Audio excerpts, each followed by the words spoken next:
Communion au quotidien. Bonjour amis et bienvenue à Communion au quotidien. Merci de prendre place autour de cette table pour ce moment merveilleux avec Dieu dans sa présence. Amis, je prie que le Seigneur vous accorde une bénédiction spéciale en sa présence aujourd'hui. La garantie que nous avons, c'est que la Bible dit que c'est dans sa présence, c'est là que l'Éternel envoie la paix, la vie pour l'éternité. Il dit aussi quand nous nous assemblons en son nom, il est au milieu de nous.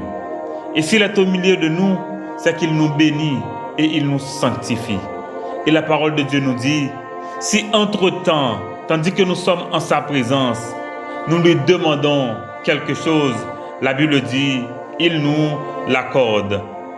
2 ou 3, d'accord, s'accordent pour demander quelque chose, eh bien, le Seigneur répond. Et le Seigneur nous dit aussi, ce que nous lions sur cette terre est lié aussi dans le ciel, et ce que nous délions sur la terre est délié dans le ciel. Je vous dis tout ça, c'est pour vous inciter, c'est pour vous encourager, et c'est pour vous dire que ce temps dans la présence de Dieu est un temps béni. C'est comme il est bienséant d'avoir ce temps dans la présence de notre Dieu.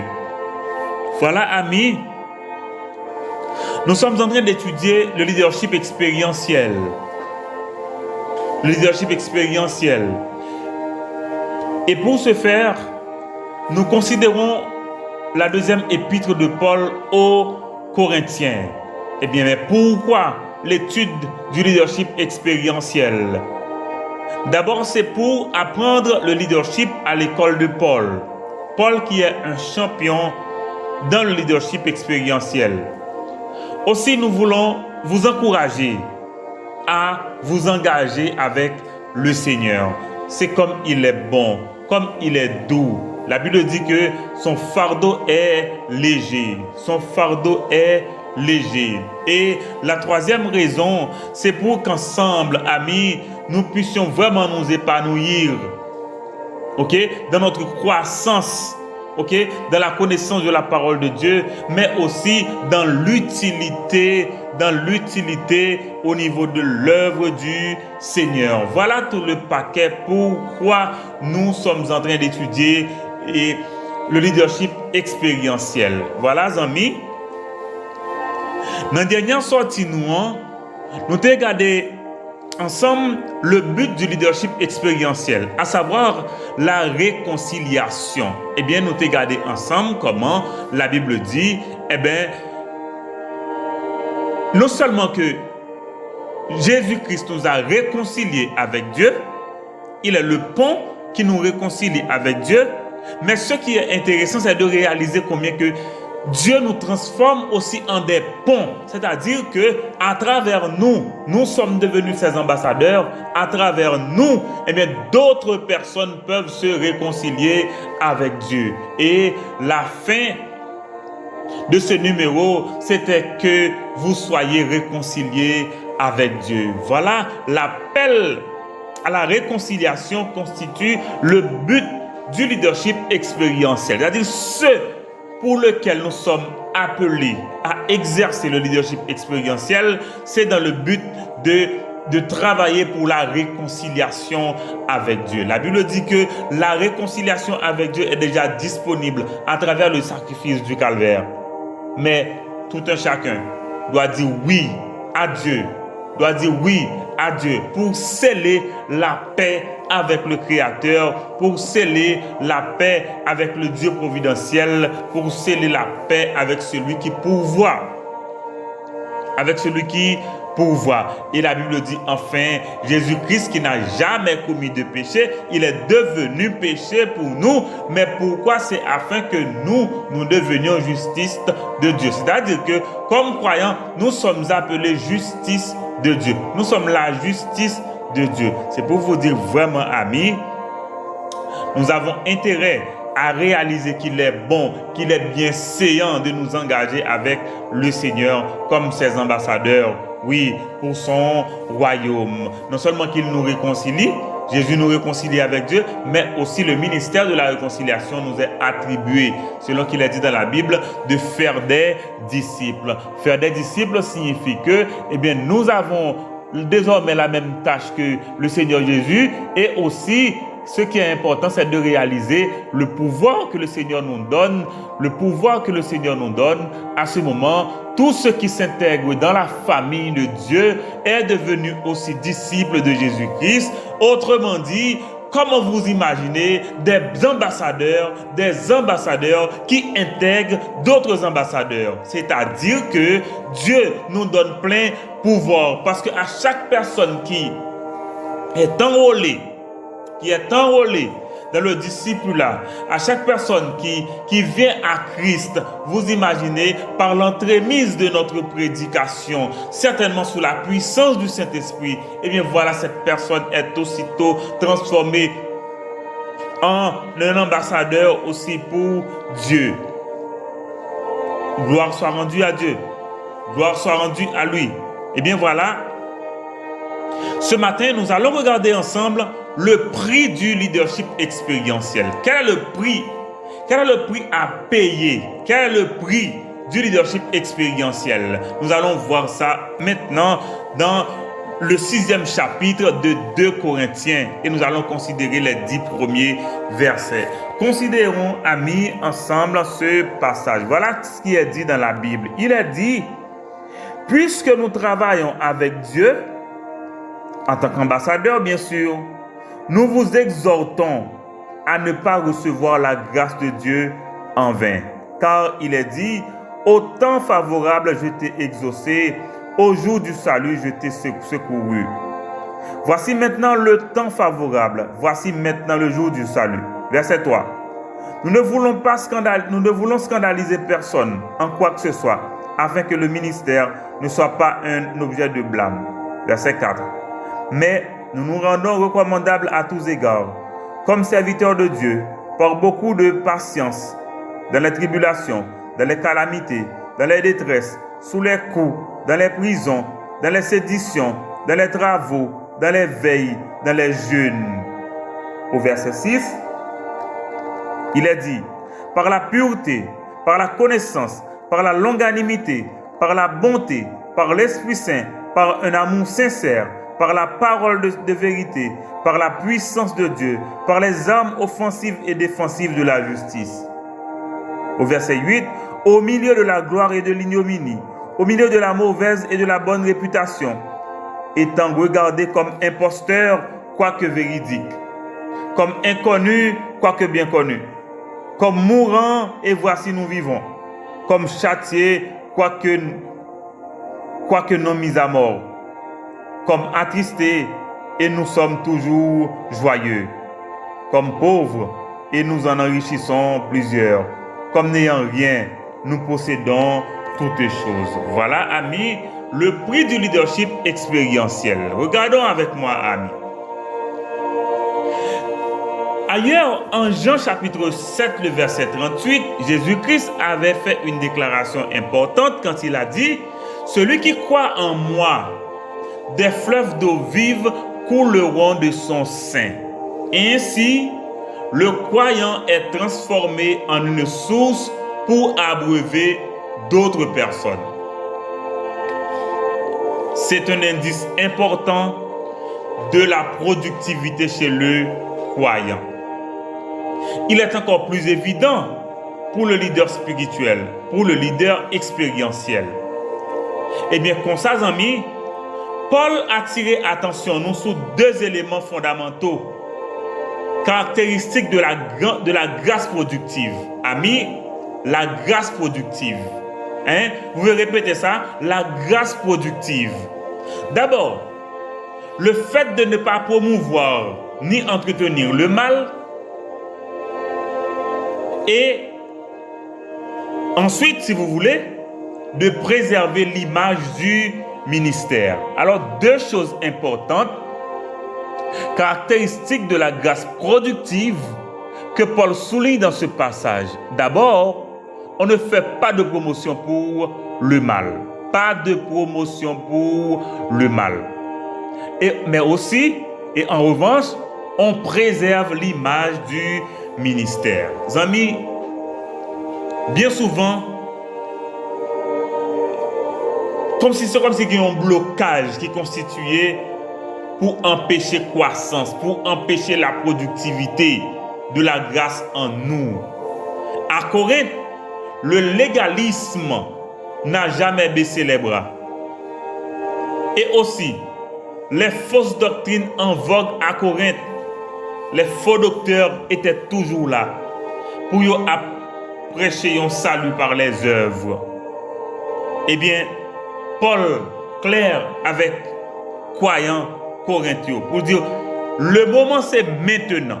Le jour favorable pour grandir, pour être productif, c'est maintenant. Ah oui, amis, il n'y a pas de temps à perdre. Le temps c'est maintenant.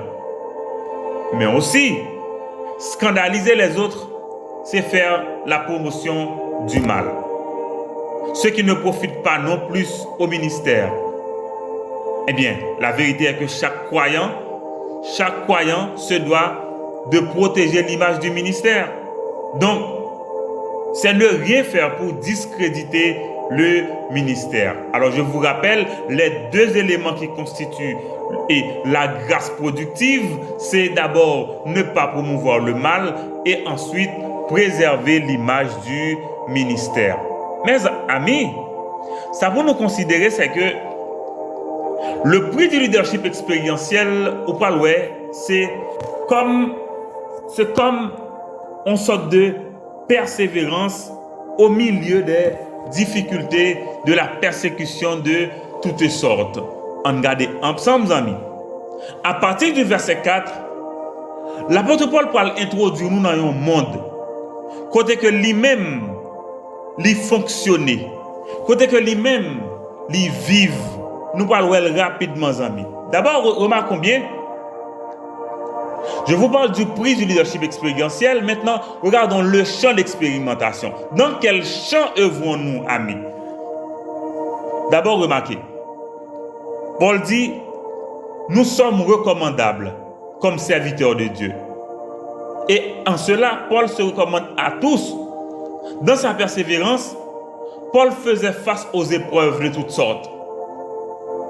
Et tenant compte aussi de la nature même de son ministère, ça témoigne le caractère persévérant de l'apôtre. Okay? D'un côté, il reste fidèle pour endurer la persécution. Okay? De l'autre côté, il témoigne du zèle dans l'accomplissement du ministère. Voilà, amis, c'est important pour nous garder qu'on y a là. On regarde dans qui champ ministère ça a expérimenté, dans qui champ leadership expérientiel ça prend forme. On regarde d'abord.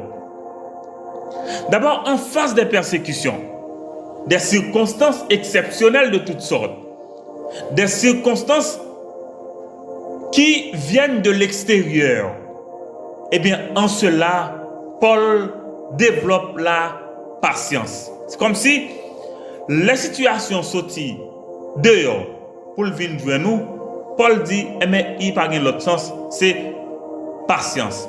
Et moi, considérer ça comme des marques, des blessures du soldat. Dans le leadership expérientiel, il y a ça aussi. À ce moment, on parle de Paul qui parlait d'abord des tribulations, des calamités, des détresses, des coups, des prisons, des séditions, des veilles, des jeûnes. Tout ça constitue le partage aussi du leader spirituel, du leader expérientiel, du croyant. Autrement dit, amis,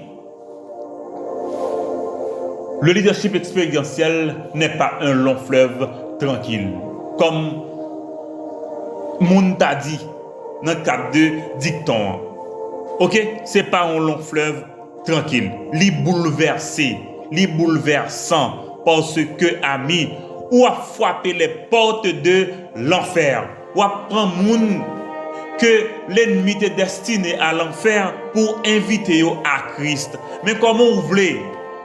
Comment vous voulez? À ce moment-là, il procède par la tribulation, il procède par les calamités, il procède par les détresses, par des coups, par la prison, par les séditions, par les veilles, par les jeûnes.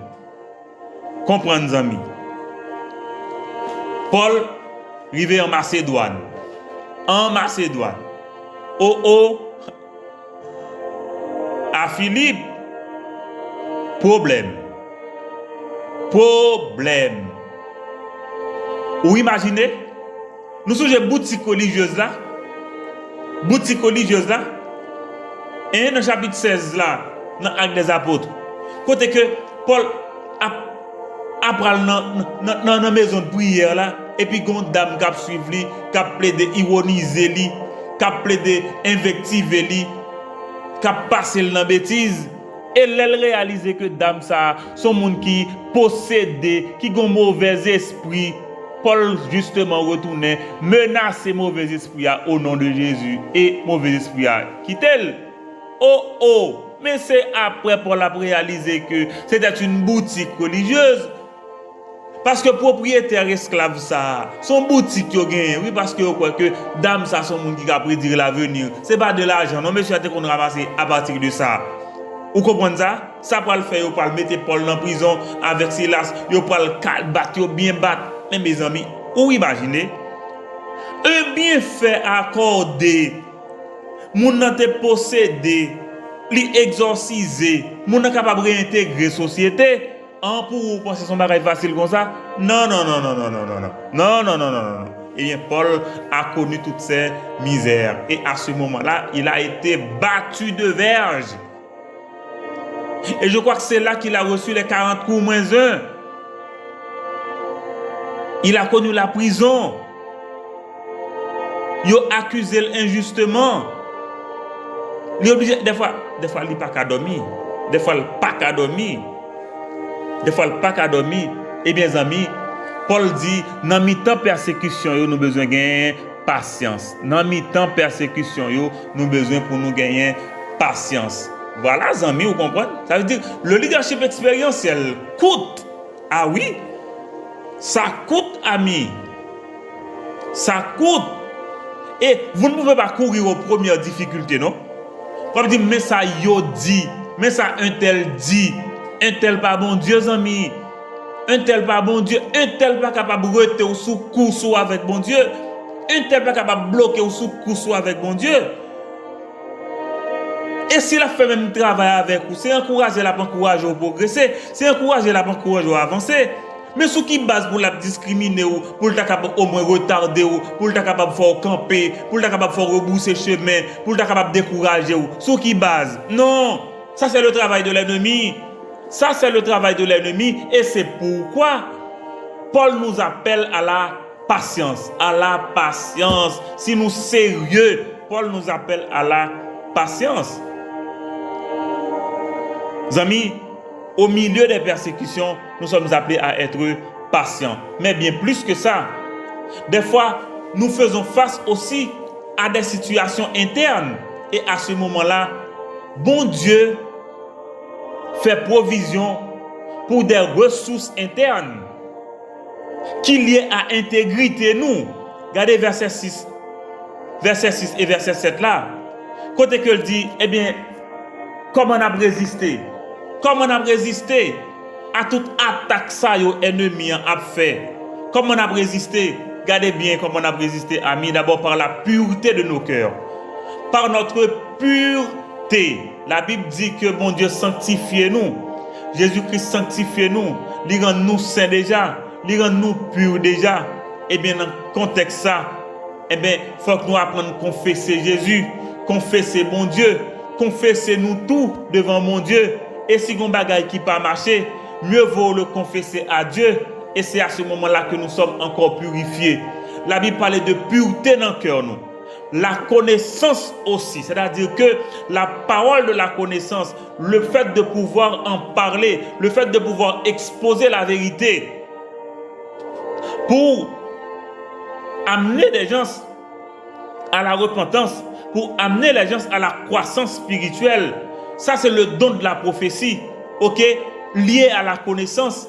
C'est-à-dire que tout ça fait partie des ressources que Dieu dispose, ok, pour nous, afin que nous soyons capables de lutter, afin que nous soyons capables de quimber, afin que nous soyons capables d'avancer et coûte que coûte. Et c'est pourquoi la Bible parle de la longanimité aussi, en ce sens que là, c'est beaucoup plus que la patience. C'est beaucoup plus que la patience. La patience aussi, c'est un don de l'Esprit, un don du Saint-Esprit, en ce sens que il n'est pas aisé d'imaginer que au milieu de toutes les persécutions, tu vas être patient. Non, le Saint-Esprit te donne d'être patient. Le Saint-Esprit produit en toi la patience. Eh bien, il dit, non seulement par la parole de la connaissance, la longanimité, par la bonté, aussi par le Saint-Esprit, par un amour sincère, par la parole de la vérité, par la puissance de Dieu, par les armes offensives et défensives de la justice. Voilà, amis, toutes ressources que bon Dieu mettait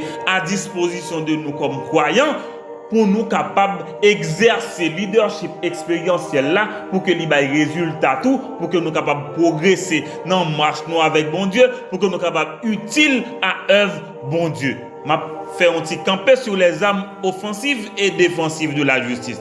Rappelez-nous que la Bible dit que les armes avec lesquelles nous combattons, ce ne sont pas des armes charnelles, ce sont des armes puissantes. Okay, qui peuvent vraiment transpercer le monde de l'enfer, vraiment, qui peuvent vraiment transpercer le monde des ténèbres. Ce sont des armes puissantes, ce sont des armes surnaturelles, okay? Ce sont des armes supernaturelles. Et en Éphésiens chapitre 6, la Bible dit qu'ils arment les armes défensives, le bouclier, le casque, ok, mais aussi des armes offensives, l'épée de l'esprit, qui est la parole de Dieu. Bon Dieu mettait arsenal ça disponible pour nous, tout comme croyants, dans le cadre de leadership expérientiel là. Oui, il y a une menace, oui, il y a un danger. Parallèlement, tout bon Dieu baille ressources tout. Est-ce que vous avez amis? C'est important, oui. Le prix du leadership expérientiel. D'un côté, la grâce de Dieu est productive en nous. Mais ça nous vient comprendre, c'est que il y a en pile persécution. Il y a vini de toutes sortes. Sous forme de menaces. Ok? Sous forme de dangers réels. Mais la Bible dit qu'il y a des ressources. Il y a des ressources que mon Dieu mettait à disposition de nous pour que nous soyons capables de faire face à tout type de situation pour nous capables de relever nous triomphant devant le trône de Dieu. Et lorsque Paul a parlé de persécution aux amis, Paul compte de qui ça l'a parlé, oui. Ou songez dans le chapitre 1 en 2 Corinthiens, au verset 9, comment Paul fait référence à la situation que vivait à Éphèse, côté que il était même désespéré, il était capable de tout quitter ça là, il était capable de la ville de tout finir là.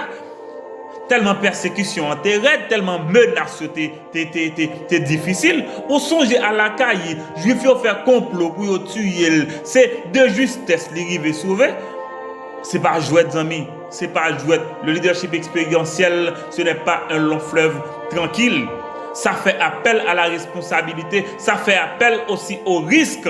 Mais ce qui est important aussi, c'est de voir que Dieu met toute sa ressource à notre disposition pour pouvoir tenir ferme, pour pouvoir avancer, pour pouvoir progresser dans notre marche avec le Seigneur. Il n'y a pas que ça, amis. Il y a aussi des caractères, des traits de caractère distinctifs que Paul va souligner dans la dernière partie passage là, dans verset 8 avec 10 là, côté que il va le faire un équilibre. Côté que Paul dit, on dirait que en même temps, nous vivons paradoxe. Nous vivions paradoxe. Paradoxe, ça c'est que d'un côté, nous sommes dans la gloire.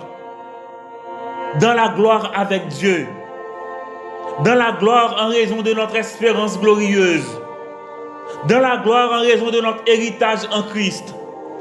Dans la gloire en ce sens que nous chérissons ce corps glorieux que nous aurons lors de notre résurrection, lors des noces de l'agneau, nous chérissons ce moment. Oh oui, et la Bible dit, nous serons pour toujours avec le Seigneur. Gloire ça qui pas fini. Mais en même temps, nous sommes dans l'ignominie, là où nous sommes dans ce corps, là où nous sommes dans l'exercice du leadership expérientiel, là où nous sommes en face de la persécution, là où nous sommes en face des ennemis de toutes sortes. Amis, dans la gloire tantôt, dans l'ignominie aussi. Est-ce que ouais? Il dit des fois, ou une bonne, mauvaise réputation. Mais c'est très difficile pour comprendre ça. Des fois, on par contre pour qui ça? Des fois, on parle pour qui ça? Même là, on connaît qu'on l'ennemi. Ou qu'on l'ennemi qui est acharné. Ou qu'on l'ennemi qui est désespéré. Ou qu'on l'ennemi qui est désespéré. Et énergie que le vient gagner parce que le désespéré, il n'a pas besoin qu'on ait parce qu'il n'est pas dans la morale.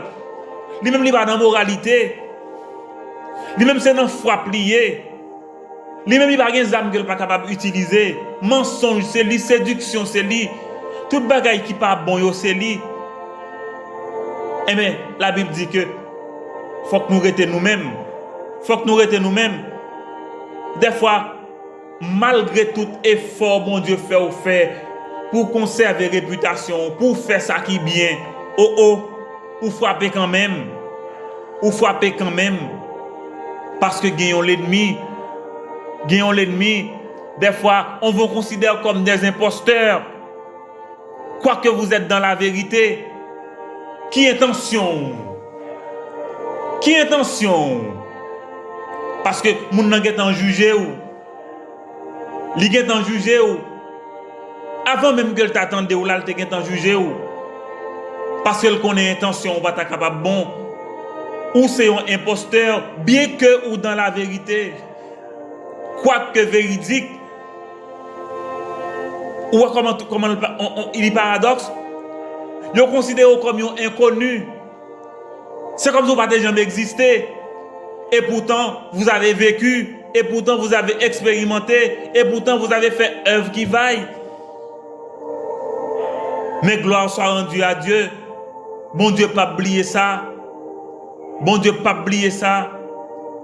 Paul dit des fois, ils considèrent comme mourant parce qu'ils ont quitté ou parce qu'ils ont mouru. Et pourtant, en vie. Et pourtant, en vie, bien souvent, c'est ce qui est arrivé, amis. Ils considèrent comme si tu es mort. Et pourtant, ou vivant. Châtié, quoique non mis à mort. Attristé, mais quand même joyeux. Parce que notre joie est produite par le Saint-Esprit. Et pauvres, mais par notre pauvreté, nous rendons riches les autres. Nous rendons riches les autres. Et c'est ce qui fait la beauté du leadership expérientiel. Parce que nous sommes porteurs de ce germe pour enrichir. On nous considère comme des indigents. Et pourtant, par la grâce de Dieu, nous possédons tout. Parce que la Bible dit, en lui, Dieu nous dit oui, en Christ nous avons tout. En Christ nous avons tout. Et pourtant nous vivons avec des manques. Nous vivons avec des manques. Il y a de ces réalités-là qui nous dépassent.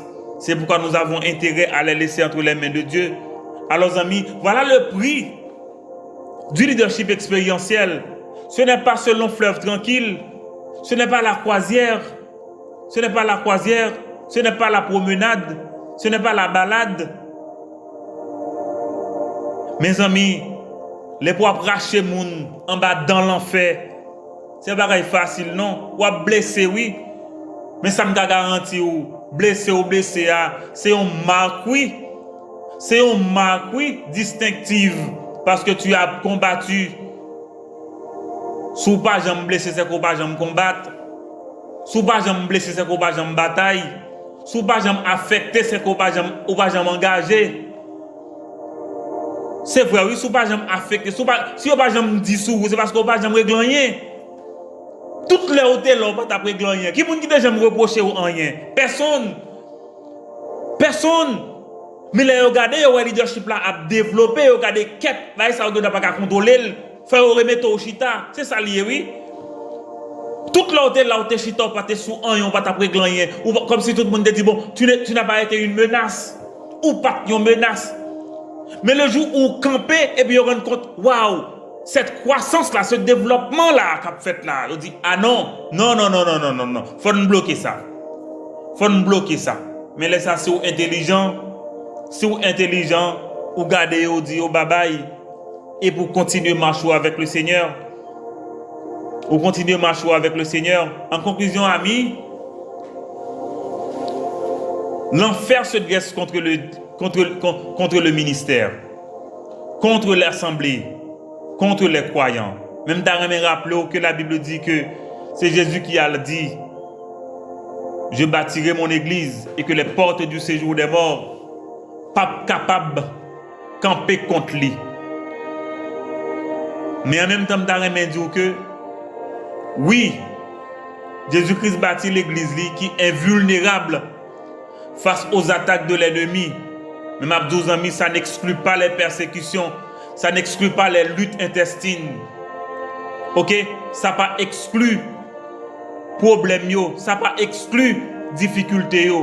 Bien au contraire, ou une cible malin. Même dans les dit que Jésus-Christ dit nous pour nous prendre courage parce que le monde est vaincu. Jésus-Christ dit nous prendre courage parce que le monde est vaincu. Eh bien voilà, la Bible dit rien pas capable de nuire nous, les nous engager avec le Seigneur. Oui, nous sommes capables de trouver que nous dans une situation difficile. Réputation nous capable de tomber. Nous sommes capables de considérer nous comme imposteurs, bien que nous dans la vérité, bien que nous dans la pureté. Nous sommes considérer nous comme un parfait inconnu, bien que nous connus. Mais Mabdou Sazamim, n'a fait mon Dieu confiance. Parce que me dit que la Bible dit victoire est actée déjà. Parce que le malin est déjà perdu. Le malin est déjà perdu. Il est déjà livré en spectacle. Ça veut dire que nous sommes capables de continuer à Kembe. Nous sommes capables de travailler. Nous sommes capables d'avancer. Nous sommes capables d'avancer. Nous sommes capables de continuer l'œuvre que mon Dieu confie nous en coûte que coûte. Parce que mettre vie à retourner. Et elle retourner, la gagner pour le bail traitement à tout le monde qui t'a œuvré. Donc, amis, le prix du leadership expérientiel, c'est la vie sur le terrain. C'est la vie sur le terrain, amis, avec les difficultés, avec les persécutions de toutes sortes. Ok? Pour que même les accusés ou pendant qu'on connaît ou par fautif. Et mes amis, les consorts pas un choix. Il faut qu'on patient. Mais il faut que toujours ait rendez-vous. Il faut que toujours là. Les armes, il faut que toujours utiliser la parole de Dieu, le casque du salut. Oui, certitude que nous gagnons dans mon Dieu. Il faut que toujours utiliser parce que c'est eux-mêmes, c'est la foi qui a chassé la peur. C'est la foi qui a chassé la peur. Oui, c'est la foi qui a chassé la peur. Enfin, amis, je dire que la productivité est un élément majeur pour le croyant. Pas un croyant qui n'est pas productif. Depuis ce petit bon Dieu, ou productif quand même. Ou capable de produire au même titre que plusieurs autres mondes, mais on va produire quand même. Dans la parabole semeur, Jésus-Christ dit, l'elsi mais dans bon terre, il y a un grain qui doit produire 30, il y a un produit 50, il y a un produit 100, mais tout a produit quand même. Ça veut dire que 12 ans, si pour improductif, cherchez qu'on est qui est ou pour qu'on soit capable de venir petit bon Dieu, à ce moment-là, bon Dieu a transformé ou la prend nous productif, parce que bon Dieu n'a pas aucun monde qui n'a oisiveté dans le service. Si pour improductif, c'est que, m'abdou bien, cherchez pour comprendre, parce que l'appel au ministère, l'appel au discipulat, l'appel au leadership expérientiel, l'appel au salut, c'est un appel aussi à la productivité. On dit où ça, amis? C'est un appel à la productivité. Un appel à la productivité. Ça, c'est sûr. Moi, je suis capable de dire encore. C'est un appel à la productivité. Cette question pour écouter les gens qui rend nous improductifs. Cette question pour écouter les gens qui retarder dans la production. Cette question pour... Non, pas de bagaille comme ça. Parce que l'appel au ministère, l'appel au salut, c'est un appel aussi à la productivité. Est-ce que ouais? Et c'est la productivité coûte que coûte. En dépit de, malgré tout. Oh, merci Seigneur. Merci Seigneur. Tu es bon et grand, fidèle, juste et saint. Oh, productif. Nous bénissons ton nom. Nous bénissons ton nom. Et nous te remercions pour toutes tes faveurs envers nous. Merci pour les grâces multipliées. Oh, merci pour toutes les faveurs. Merci pour le cœur. Oh, merci pour l'amour. Merci pour la grâce. Merci pour la miséricorde. Oh Dieu d'amour, nous bénissons ton nom. Parce que tu es le Dieu de la productivité. Mais aussi tu nous appelles à la productivité. Merci pour le prix payé à la croix qui nous rend libres. Oh, merci pour la liberté en Christ. Nous te disons merci et nous bénissons ton nom. Voilà Seigneur, le prix à payer pour le leadership expérientiel. Nous bénissons ton nom pour la victoire acquise à la croix. Oui Seigneur, qui nous donne d'être victorieux malgré les difficultés, malgré les persécutions de toutes sortes. Merci Seigneur parce que c'est toi qui prépares notre fort intérieur. Oui, qui met en nous des ressources intrinsèques, des ressources surnaturelles pour pouvoir lutter et avancer dans la cause, vers la quête, Seigneur, que vous-même vous préparez pour royaume, pour accroissement royaume, pour bailler beaucoup plus de monde, possibilité pour y rentrer dans grâce. Oh, merci Papa pour toute bagaille. Oh, merci pour le prix payé. Merci pour le prix payé.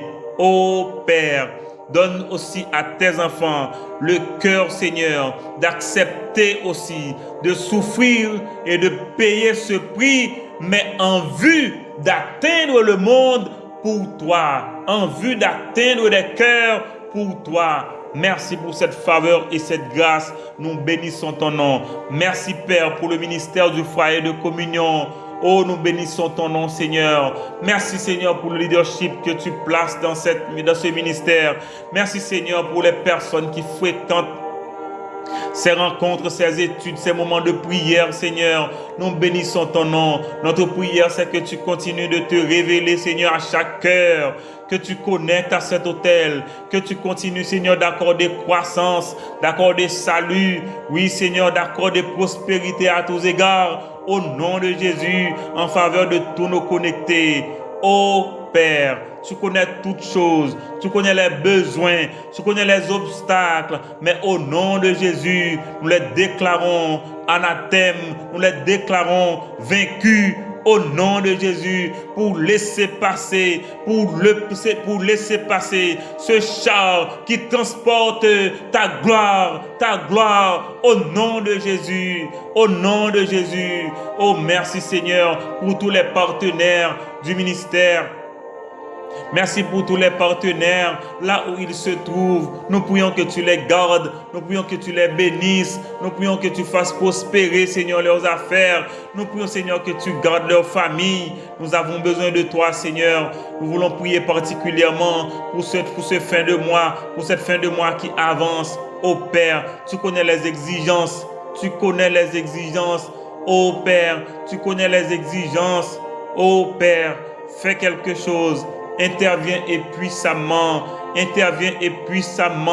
Oh oui, nos récipients, nos pots sont vides, attendent de voir couler ton huile, Seigneur. Oui, pour nous permettre de répondre à tous ces besoins. Oui, Père, pour ne pas scandaliser. Oui, Père, aussi pour préserver ton ministère. Merci pour les grâces que tu as en réserve pour nous. Merci pour les grâces que tu as en réserve pour nous. Merci pour les grâces que tu as en réserve pour nous, Seigneur. Nous continuons, Seigneur, d'attendre de toi la guérison, le rétablissement, Seigneur, de Tony, le rétablissement aussi de Clausel, le rétablissement de Jules Vince. Oui, Seigneur, le rétablissement de Jean-Ril et Manouchka. Oui, Père, le rétablissement de toutes ces personnes qui sont malades. Oh, Seigneur, nous prions, Seigneur, pour notre frère. Oui, Seigneur, il s'appelle Anglade Sévère. Oh Dieu, tu connais toutes choses. Tu vois la situation, oh là où il se trouve. Oh Père, la situation du pays qui a fait tomber toutes ces entreprises qui connaissent la faillite. Oh Dieu, tu es le Dieu de la réussite, tu es le Dieu de la productivité. Oh Père d'amour, fais quelque chose, interviens, interviens. Nous continuons de prier, Seigneur, pour la famille Medna. Oh Père, continue de consoler les cœurs, Seigneur, de ces personnes endeuillées. Continue de consoler, Seigneur, les cœurs de Nadège et Christian, Seigneur. Oh Père, tu connais toutes choses. Nous bénissons ton nom. Nous prions pour le zèle. Nous prions pour le zèle, Seigneur, dans le foyer de communion. Nous prions pour le zèle, Seigneur, parmi nos membres. Nous prions pour le zèle, Seigneur. Que ton Saint-Esprit ranime, Seigneur, ces cœurs. Que ton Saint-Esprit ranime ces cœurs.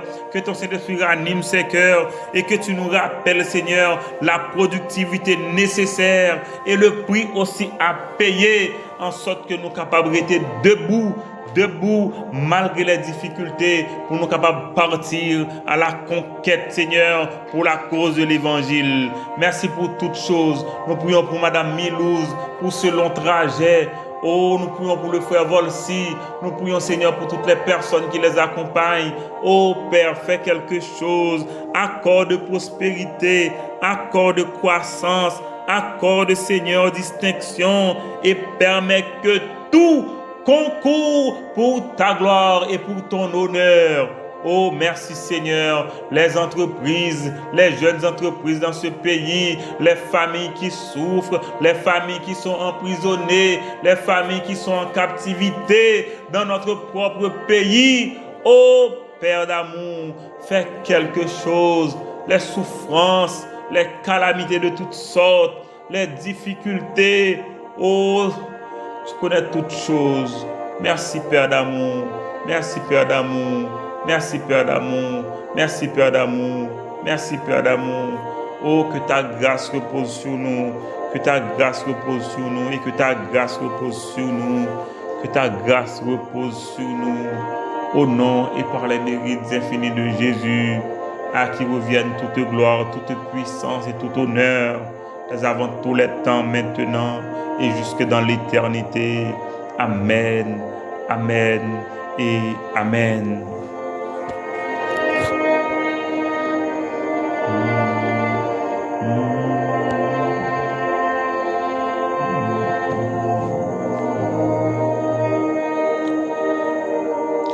Amis, nous souhaitons une bonne journée et rappelez aujourd'hui, le leadership expérientiel a un prix. A un prix. Voilà, amis, qu'un ferme, bonne journée, en nous encourager, pas oublier, prends contact avec nous, en nous ensemble, en grandit ensemble, en fait mon Dieu confiance ensemble. Voilà, amis, nous souhaitons une excellente journée sous la puissance du Saint-Esprit, mais aussi dans l'exercice du leadership expérientiel. Oui, voilà, amis, bonne journée, qu'un ferme, encouragez, palaguer. Avec Jésus, tout est possible. Avec Jésus, il y a espoir. Avec Jésus, il y a la vie. Avec Jésus, oui, montagne est capable de déplacer. Avec Jésus, oh Père, avec toi,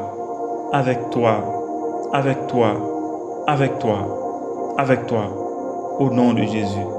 Croissance spirituelle, naissance spirituelle, croissance spirituelle, au nom de Jésus, au nom de Jésus, au nom de Jésus.